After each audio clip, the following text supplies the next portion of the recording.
Hello, friends. Hope you all are doing well and staying safe. Welcome back to the Football Mania to bring you all the latest news and updates from the world of football. What we have witnessed at a very wonderful jam packed stadium at Stamford Bridge is an complete humiliation. This was the quarterfinal, which was ultimately quite mouth watering. Everyone was looking up to this match between Chelsea and Real Madrid, and it delivered.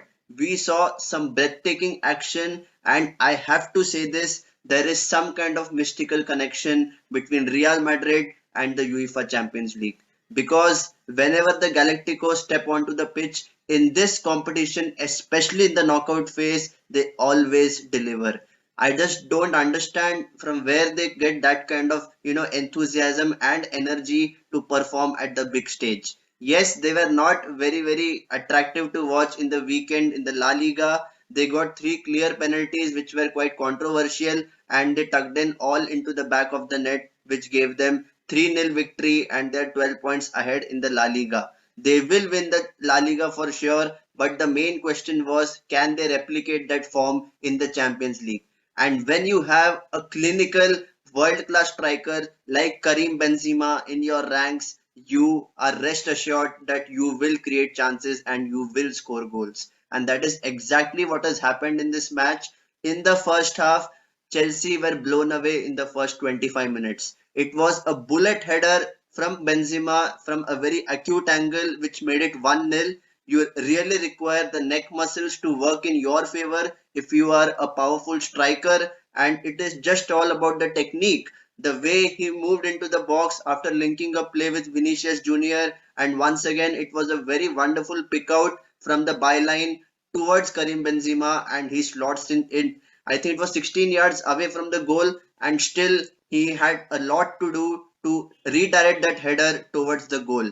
And it was a sensational start to what was a sensational match. And soon after, it became 2-0. I think it was 2 minutes late after the first goal. Luka Modric has time and space in the edge of the penalty box. And whenever you give a world class midfielder like Luka Modric, let's remember he's 36 years old, and the way he played was just like a Rolls Royce. He just whipped in that cross, and it was a very clinical header. Any young striker who is looking to play professional football should just understand how to redirect headers. When the ball is coming from one angle, you need to always redirect it towards the side which is away from you, and you just need to give that kind of direction. It's all about consistency, and the way Benzema took his chance for the second goal was just outstanding. He had the presence of mind as he was backpedaling. He just wanted to make sure that he has a clear connection on the ball, and it went into the far post. Edouard Mendy had no chance, but I would like to question Chelsea's defense. Where is Rudiger and Thiago Silva standing? They have to just mark Karim Benzema, who is alone inside the penalty box. And yet again, we are seeing that Chelsea's frailties, which were there in the 4-1 thrashing by Brentford in the Premier League, has come back to haunt them. I was, some completely astonished by the fact that Thomas Tuchel's men, who are known to have a very defensive record, who are really resolute at the back, were conceding such goals. And soon after, it was a very promising few minutes by Chelsea. They responded well. They had a few chances.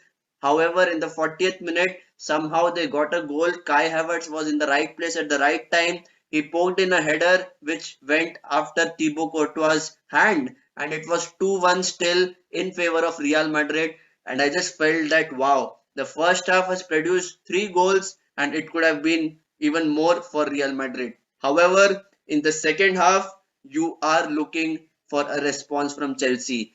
This is Stamford Bridge. This is a jam-packed stadium which demands results. And guess what? Soon after the restart, Karim Benzema makes it 3-1 to Real Madrid and seals his hat-trick. This is his second consecutive Champions League hat-trick, and let's remember it was a very defensive frailty, a horrendous mistake at the back by Anthony Rudiger and Edouard Mendy. I just don't understand why is he not getting rid of the ball. If you have that kind of composure as the center back, if you can play out from the back, Well, no problem. Whenever you have a striker like Karim Benzema who is chasing you, who is smart in the way he presses the ball, you need to be very, very alert and ensure that you can stabilize the defense. However, he put the ball at risk and Karim Benzema took the ball from him and slotted it into an empty net. Well, 3-1 just about sums it up for Chelsea. After that, it was all about game management, and Carlo Ancelotti, I felt that did a wonderful job. Now that Federico Valverde was playing in the midfield, I just felt that this was one of those games where Chelsea was not just up for it, and everything what Madrid was doing was clicking. You have to give credit to the way Vinicius played. He was winning those cheap fouls. He was very, very aggressive and he was not allowing Andreas Christensen to settle. And every time Real Madrid was having the ball, they were soaking up the pressure. They were, creating that kind of smooth transition which we have seen in the past, and that has been the hallmark for their success. Every time they are under pressure, you have players like Luka Modric and Casemiro who can hold up the play and ensure that they find those right passes to give the likes of Vinicius that kind of time and space on the ball to create a counter attacking threat. However, we have to still question Chelsea. How could they allow those two goals in the first half? In the second half, they were much more dominant. Romelu Lukaku came off the bench, and we all know what Romelu Lukaku can do. He had a very good chance to, just make it 3-2 at the end, and some wonderful saves by Thibaut Courtois as well to deny. I think it was Aspilicueta with the shot. It was a very wonderful save, and everything what Chelsea was doing was just not going right. They were not able to, just find the back of the net and be a bit more clinical in the final third. And whenever you are not able to take your chances, you just need to ensure that you don't concede. Well, they conceded 3 goals on the night. However, we have to remember that there are no away goals in this year's Champions League. And with this, I just feel that Chelsea still has a chance. However, they're playing at the Bernabeu. It will be a very magical night at Madrid, especially after how Madrid defeated PSG at the Bernabeu. All the Madrid fans will be buzzing with energy. They'll be high on confidence. And if Karim Benzema once again has those sensational nights, rest assured the Galacticos are through into the semi-finals. Let's just understand Karim Benzema as a person. He's 34 years old. He has played 36 games this season and has registered 37 goals and 13 assists. That is a hallmark of a complete striker. He can link up the play. He is very consistent on the ball and he is consistent in scoring goals. He averages more than 1.46 goals per game, and that is a stat which is just unbelievable. And according to me, he's the best number 9 in world football right now.